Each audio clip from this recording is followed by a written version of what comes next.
Welcome back to another episode of Rock Boys Football. It's been a minute since we've talked this USC program on the recruiting trail. Well, going into the weekend, we got some really fun storylines to monitor. Now, we're going to get nitty gritty and talk about some of the names that are visiting. I want to start with two more broad storylines. Number one, we're not going to talk a ton about the 2027 class today. Just because, hand up, I haven't watched a ton of these kids yet. So I don't want to get up here and talk about players that I haven't really dove into. But I'll say this: USC's getting started early. And why does that matter? Why should that excite USC fans? Because we saw this summer and in the spring, USC really get some traction in the state of California. There's a very clear push from Chad Bowden as the general manager and this personnel staff that, hey, if we want to win national championships at USC, we got to get the best kids in the state of California to stay home. They did a really good job of that. What we didn't talk about, though, was they were playing catch up in a lot of those recruitments. I don't think they entered the spring leading for a guy like Tom Tom.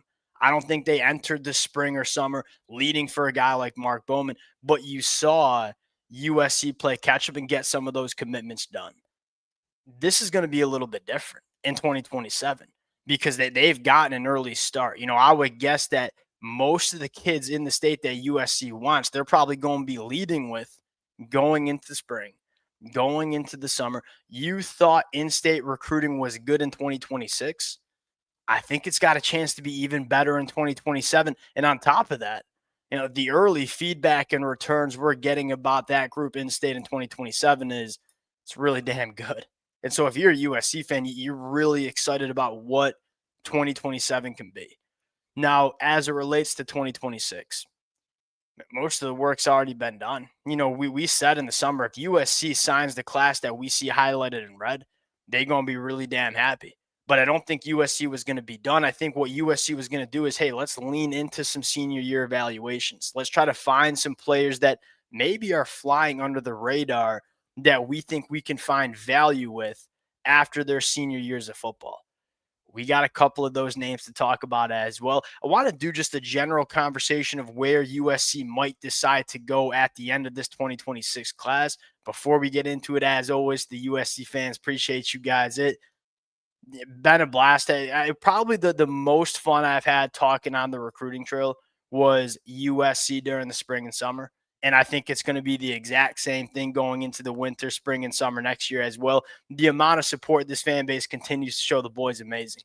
Appreciate you guys. If y'all do enjoy the content, consider subscribing to the channel. Without further ado, let's get into it. Now, before we get into the players, there's two players I really want to dive into.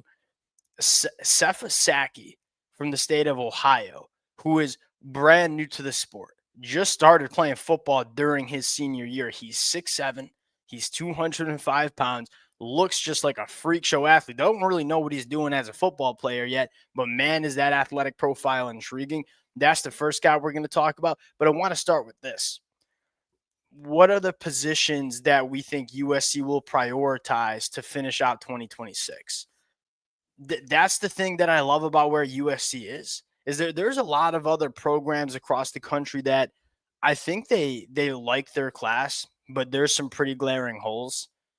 USC doesn't have any, especially when you talk about the line of scrimmage. Like, look at that offensive line class. A couple of guys that I think will push for starting opportunities immediately as true freshmen.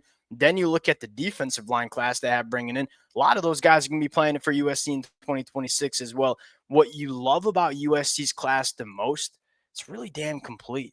There's not a position group where you're like, oh, that's a concern. Might have to address that in the portal.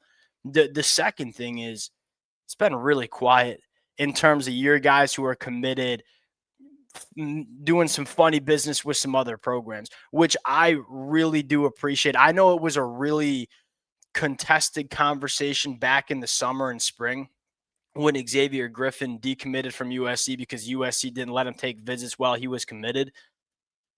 I want to know why this really helps, because USC knows what their class is going to look like. They can go out and recruit other players knowing the guys that are highlighted in red are locked in. There's not a lot of other programs that can say that.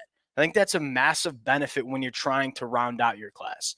Now, getting into where USC's going, Man, we gotta start with this kid, Sefasaki. Now, again, he is legitimately brand new to the sport. Did not play football his junior year. Just started playing football his senior year. He's already dominating his senior year in terms of getting after the passer. He's 6'7", he's 205, could come off the edge, could potentially play wide receiver or tight end as well. I'll just be frank about it. When you turn on the film, and it is, he wears the same number as this kid too. You turn on the film, he kind of reminds you of Eric Gentry. I'm being very for real about it. Now, he plays a lot of edge, but his ability to close space and his ability to be an athlete when it's time to run, chase, and tackle, very similar to Eric Gentry. Now, does he play off ball linebacker like Eric Gentry? I don't know, but it was impossible not to turn on this kid's film wearing number 18 and not see, hey, kind of reminds you a little bit of Eric Gentry when he was coming out of high school, too. We'll see what USC decides to do with Sefasaki, but this is the exact kind of player we talked about USC potentially pursuing. This kid doesn't have a ton of offers. I think you're going to go up against Northwestern, and I think you're going to go up against Vanderbilt. Not a shot at those other programs, but if USC wants Sefasaki, you kind of feel like they're going to go out and get him. Does USC decide to push for this kid really hard? I don't know. He intrigues me. Is he going to be a year one guy for you? No. Is he going to be a year two guy for you? Probably not. What does year three, year four look like? That's the question. And look, even if Sefasaki is just a specialized pass rusher, there's value there. I mean, look at USC's defense now and their ability to get after the passer has completely changed the way we look at USC's defense. And as much as we want to complain about the chunk plays they've given up at times, when you're creating almost 3 turnovers a game and you're leading the country in sacks, that's going to play. And so you look at Sefasaki and say, I don't know if he'll be an all-purpose edge defender.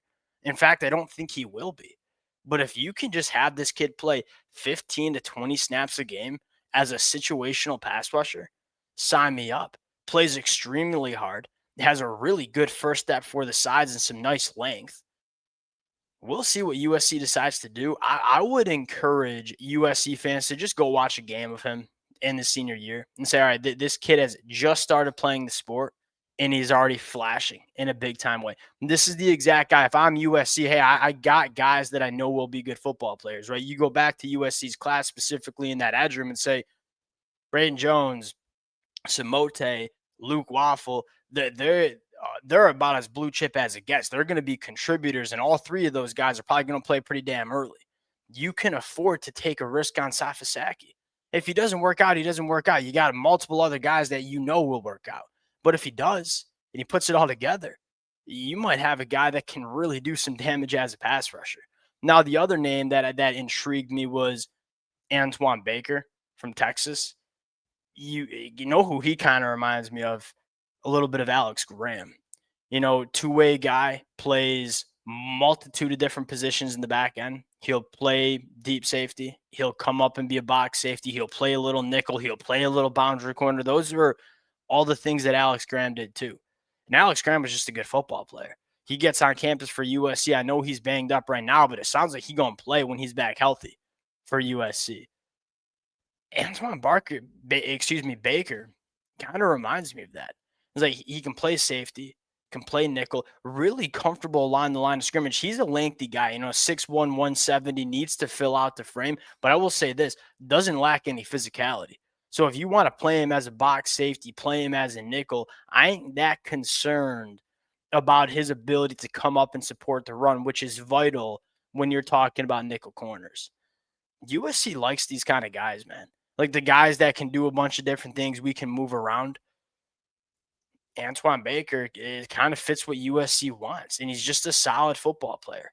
We'll see where USC decides to go. I think they'll land maybe 3 or 4 commitments to close out 2026. And if they do that, you're looking at a top 3 class in the country.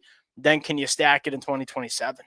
Right? Because one class can jumpstart, but one class won't sustain you, is probably the best way of putting it. If you want to become a year in, year out national championship contender, you got to stack classes and do it the right way. You've stacked a really good one in 2026, And I'll say this about 2025. I know the 2025 class, the freshmen we're seeing play right now, I know that it wasn't necessarily the highest ranked class.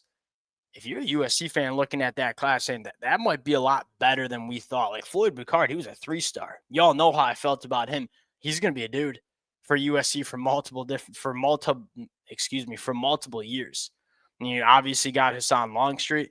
Tanook Hines looks very, very good as a freshman. Alex Graham's going to play for USC when he's getting back healthy. I'm looking at it and saying, all right, well, 2025 we think's a little bit better than we thought. 2026 going to be really damn good.